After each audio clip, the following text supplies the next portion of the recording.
আমি খুবই পারফিউম ফ্রেক, তাই আমার কালেকশনে কিন্তু অনেক টাইপের পারফিউম আছে। কিন্তু এই প্রথম আমি এমন কোনো পারফিউম দেখলাম যেখানে কিনা নিজের নাম লিখা। জি হ্যাঁ, পারফিউমের গায়ে আমার নাম লিখা। আমি কেন, ব্যাপারটা যে কাউকে সারপ্রাইজ করে দিবে। আর এই মোস্ট সারপ্রাইজিং পারফিউমটা নিয়ে এলো সেন্ট অফ উমা। বাংলাদেশে সর্বপ্রথম সেন্ট অফ উমা লঞ্চ করে ফেললো এই সুন্দর and exclusive পারফিউমটি।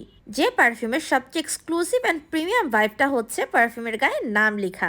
Saint of Uma always try করে ইফোর্ডেবল রেঞ্জে বেস্ট এবং প্রিমিয়াম কোয়ালিটির পারফিউম প্রোভাইড করতে, কিন্তু তাদের এবারের কালেকশন সব থেকে ডিফারেন্ট। সেন্ট অফ উমার এই কালেকশনটি হচ্ছে সেন্ট অফ উমার স্পেশাল এডিশন এবং প্যাকেজিংটা সব থেকে ইউনিক। এই প্যাকেজিংয়ে আপনারা নিজের নাম অথবা প্রিয়জনের নাম লিখে নিতে পারবেন। যে কাউকে সারপ্রাইজ করার জন্য এই পারফিউমের থেকে বেস্ট অপশন আর হতেই পারে না। কাস্টমাইজ জিনিসের প্রতি সবার অ্যাট্রাকশন একটু বেশি থাকে, আর এই প্রথম পারফিউমের গায়ে নিজের নাম কাস্টমাইজ করা, আর তাও কিনা সেন্ট অফ উম্মা দিচ্ছে খুবই রিজনেবল রেঞ্জে, যেখানে 30 ml এর প্রাইস শুরু হচ্ছে মাত্র 650 টাকা থেকে। সেন্ট অফ উমার এই কাস্টমাইজ নাম লেখা পারফিউমটি কিন্তু সেন্ট অফ উমার স্পেশাল এডিশন, যেটা লং লাস্টিং অনেক বেশি, 8 থেকে 12 ঘন্টা পর্যন্ত অনায়াসে স্টে করবে। আর এই পারফিউমটি কিন্তু সম্পূর্ণ হালাল। নাম লেখার ব্যাপারটা তো আমাকে অনেক বেশি সারপ্রাইজ করছে বারবার, তাই নিজের জন্য হোক অথবা প্রিয় মানুষের জন্য আজ সেন্ট অফ উমা থেকে পারচেস করে ফেলুন এই কাস্টমাইজ লাক্সারিয়াস নাম লেখা পারফিউমটি।